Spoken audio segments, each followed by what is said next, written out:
Well, it was a good to get a win on Saturday night. I think it showed the resiliency of our football team and a team win, especially there at the end when we get the fourth down stop and then go into a 4-minute mode and complete the 4-minute mode with the football, which was really good for our football team to be a part of.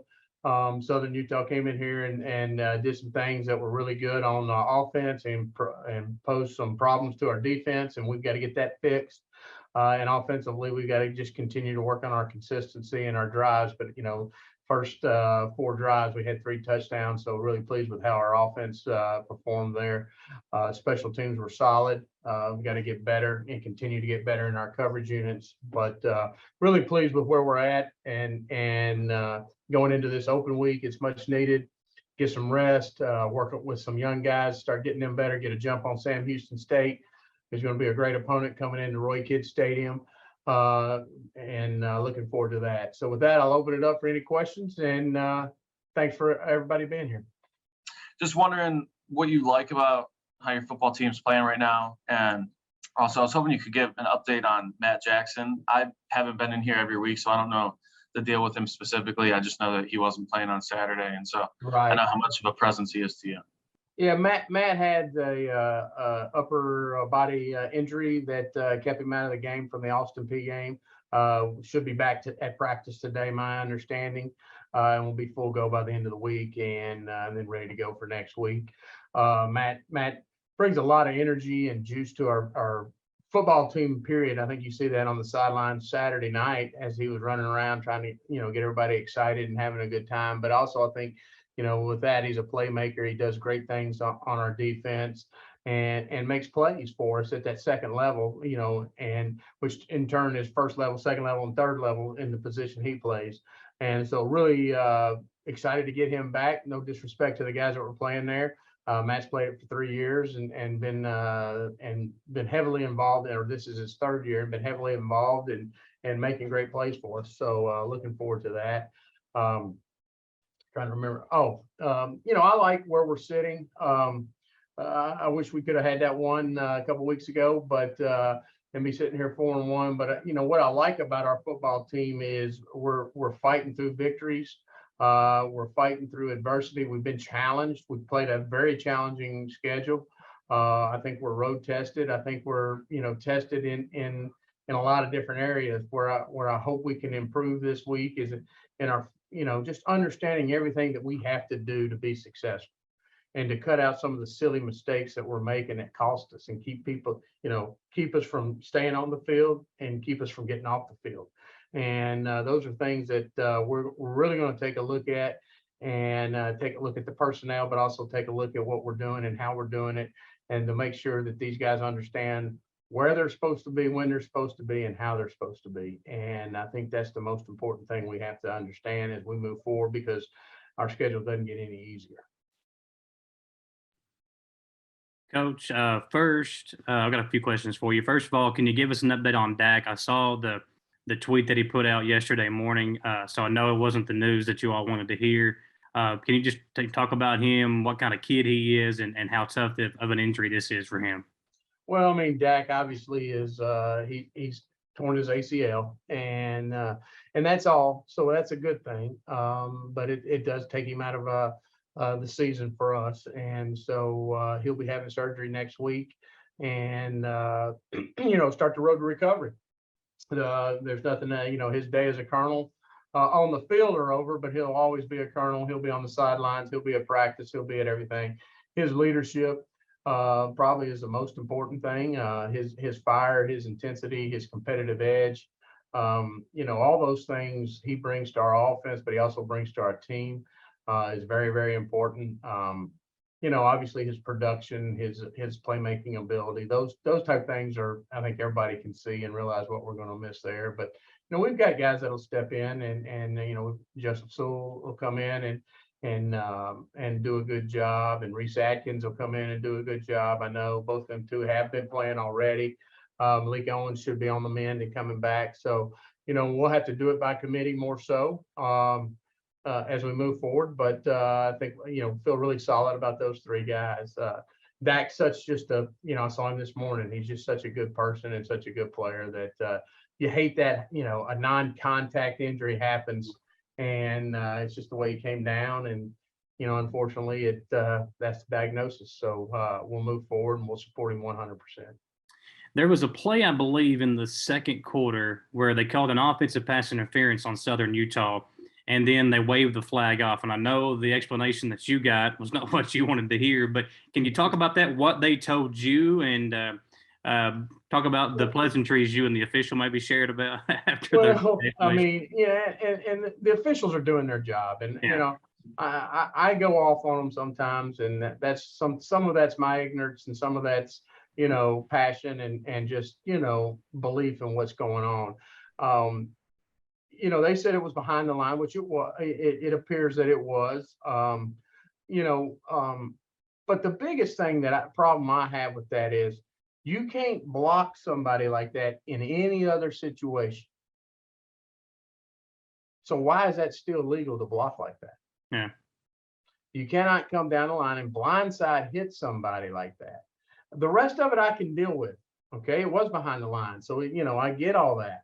They can block, downfield, and things like that. But you cannot blindside block somebody like that. For years we used to run a play where a receiver would come down the line and just knock the dog walking whatever out of the defensive end, and we'd toss the ball and get around the corner. And they ruled that illegal. You can't, we got called last week. When we played Charleston Southern here, we got called for blocking behind the play. And it was nothing remotely that hard. And we got called 15 yards for that. I don't understand that.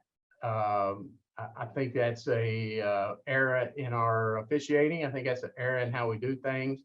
But that's my belief. Talk about the run game. Finally got it going. Braden had a good game, both running the ball and out, catching the ball out of the backfield. So was that an emphasis you guys really wanted to work on in this game to try to get him and the running game going? Well, I think it's always going to be an emphasis for us. We want to run the football. We don't, it's like everybody thinks, like I said before, because I'm old line coach, that I want to run it every play. No, I love our offense. I love what Andy Richmond does and the whole offensive staff. But, when we run the ball, we need to be efficient. And that's all I care about is it an efficient run? And we were more efficient than we have been all year Saturday night. So that's a credit to Eric Losey and the offensive line, and them coming out and putting bodies on bodies and actually creating some movement. I think, we'll continue to work towards that and get better at that. It's looking at what plays we're running, what's good for our line, but what's also good for our backs to be able to run. One last question, and I'll quit being a mic hog. Talk about these next two games. I know you got the bye week or the open week, then you've got two more home games, and just how important these are to bring in some really good teams, to keep this momentum going. 16,000 fans, 14,000 fans, and to continue to engage the audience like you all have in these first two home games. Well, I think it's a credit. I think it's important. I think it's important for our season. It's important for a lot of things. Sam Houston State won the national championship in 2020. They're moving into Conference USA. So now they have 85 scholarships. They have the whole, advantages of being a Division I football team. So, I think that's going to be a challenge in itself for us. And they're a good football team from Texas. I think we saw that last year. And I think our kids realized last year, about halfway through the first to second quarter, that, hey, we can do this. Okay. And so as you saw, we came back in some strides last year, but we didn't finish the game or play the game nowhere near the way we should. Coach Keeler over there has done a great job. He's got his system in place. He's got his players in place. We have to be able to come out and play well against these guys in front of our home crowd. And then UNA is obviously moved into our conference, moved up. They've been a perennial power in Division II, national champions, the whole 9 yards, NFL players, you name it. And for that to be homecoming, there's going to be a good crowd there. We need to continue to show our fans that, we are a really good option for them to be a part of. for them to come out and watch and play and watch these young men play. You can have a great time right here in Richmond. We can be Richmond's team. I know everybody wants to go up to UK and at times, and I get that. I'm not, I'm not an anti-UK guy. Obviously, I love Mark and what he's done there, and appreciate so much him. But there's a lot of people in this area. We can service both, and we need to continue to do that and continue to show our fans, our hardcore fans that are EKU Colonels, that we are here to continue to make improvement and continue to be the team that they can be proud of. Coach, Parker showed off some wheels on him, especially on that first touchdown. He had a good little stutter step to beat his defender. I think he watched the guy from UCLA the night before, or 2 nights before, whatever it was. I was surprised, and he ran for 2. I mean, I guess, could you just talk about him and just how versatile he is? Obviously, he's been slinging the ball like crazy, but. No, Parker is a better athlete than anybody gives him credit for, I think. I always give him a hard time that he, and I even told him on the one big long run 2 weeks ago, I guess it was against Austin P, maybe, that, hey, you couldn't finish that one, huh? But it's he's a good athlete. He's played all 3 sports in high school, growing up, different things. He can really, understand what's going on in the football game. And, I think he understood right there. I got a chance to give him a little dip and then get outside. And that's what he did. And, he's playing at such a high level. Him and Trent Stillman, our quarterback coach, have got, such a relationship that they just, do a great job with each other. And then, then you throw Andy Richmond, our offensive coordinator, in there, who does a great job of putting those guys in position to make plays and giving them the opportunity to make the plays. And Parker is just a smart football player. He's seen a lot. He understands it quickly. He processes it quickly. And like you said, he can throw the ball. He can run the ball. He is a definite dual threat quarterback. And, we're lucky to have him. We're very lucky to have him. We're thankful to have him. All right, good stuff, Hayden Joseph. Just kind of like I asked Coach, just what do you like about how your football team's playing right now? And for you specifically, you guys on the defense, what do you like about what you guys have been doing? As a team as a whole, I just like how we're playing as a brotherhood. We're honing on all the core values that Coach Wells preached: the passion, purpose, and pride.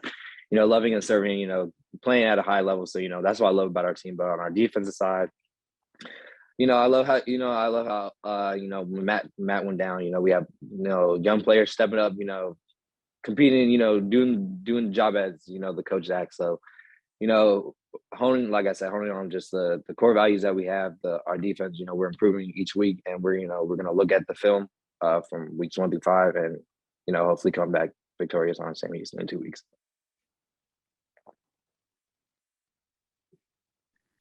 Joseph, the defense has made some big plays. You had the pick 6 a couple of weeks ago. You had the big stop this past week as well. Just talk about what you all have really tried to focus on after, those 2 FBS games where you gave up a lot of points. What has been the focus these last few weeks if you all have started to play some conference games and some of the FCS opponents? Our focus on is just doing our job.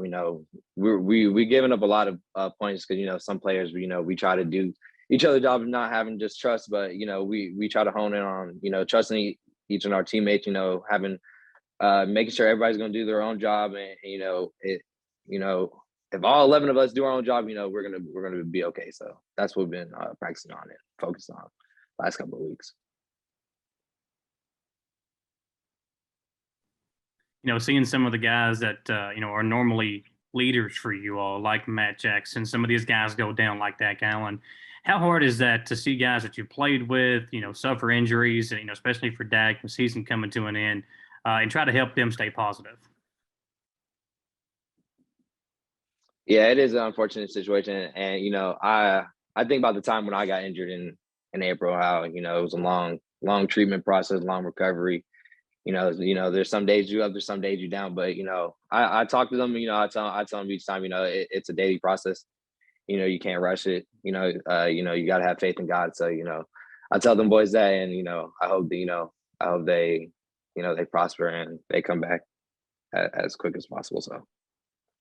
All right, last one here. As you guys enter this open week, you got a couple of big home games coming up after the open week. So basically a month where you can stay home, kind of relax, get into a groove of things as we enter the fall weather season. But what is kind of the plan for you guys as you go through this next few weeks and prepare for the open week and the upcoming home games? Like Coach Walt said, this is with our home games coming up, big teams like Sam Houston and all our other conference opponents. We want to win every game, and with this open week, we got time to practice, we got time to heal up, we got time to get these younger guys back in rhythm because we're getting late in the season. Some players can massive plays on them, so we need these younger guys to step up and take and be just as efficient as the starters. So we got time. We got this weekend and these next 2 weeks to prepare for these next couple of opponents, and hit a good long stretch. Lastly, for me, Joseph, you brought up Matt. Obviously, ASUN Defensive Player of the Year. The guy's big time. What have you missed with him out there? And just as Coach said, he's gearing up. He should be able to play. So, what is he going to bring out on the field? Matt's a guy that brings a lot of energy. Matt's very goofy, but he comes ready to play. He's going to make plays in the secondary level, but he's also going to make plays on the line of scrimmage.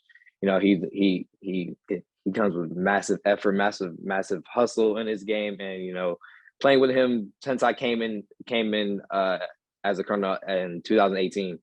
He's been a guy that made plays in special teams, and then when Coach Wells came, he's made plays on the outside linebacker position.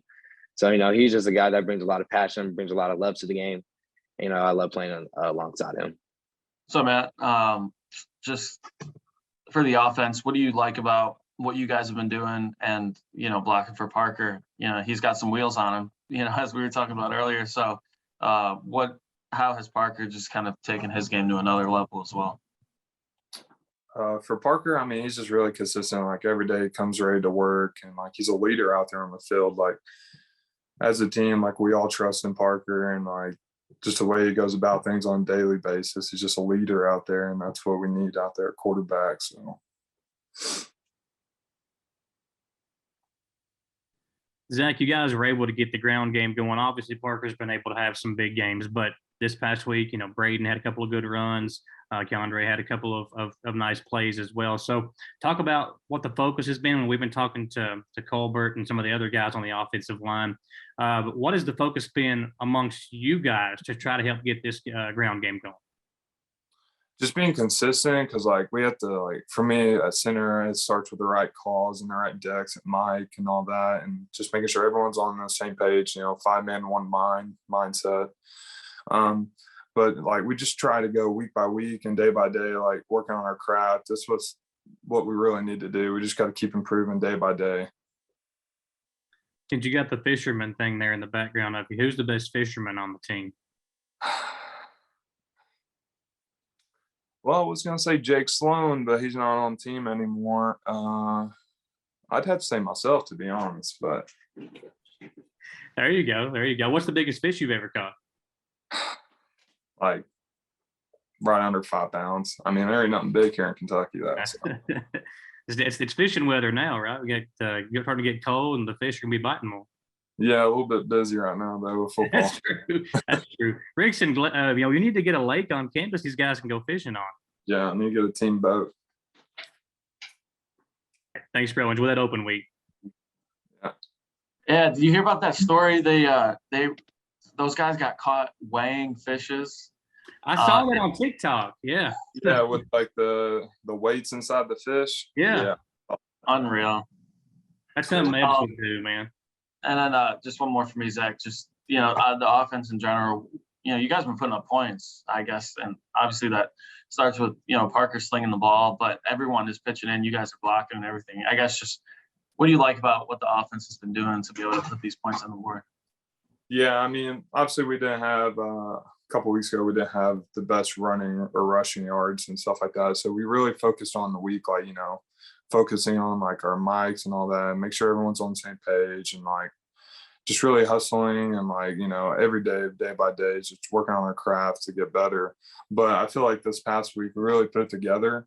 And like, I feel like we were playing more as an offense, like very balanced, like, because obviously our rushing was back and Parker back there slinging it. So. And then you were, you know, you blocked against, you know, Matt through camp, you know, in practice and stuff. The guy's a beast. What does he bring to the table? And, you know, just technically, what does he do well that gives opposing teams nightmares?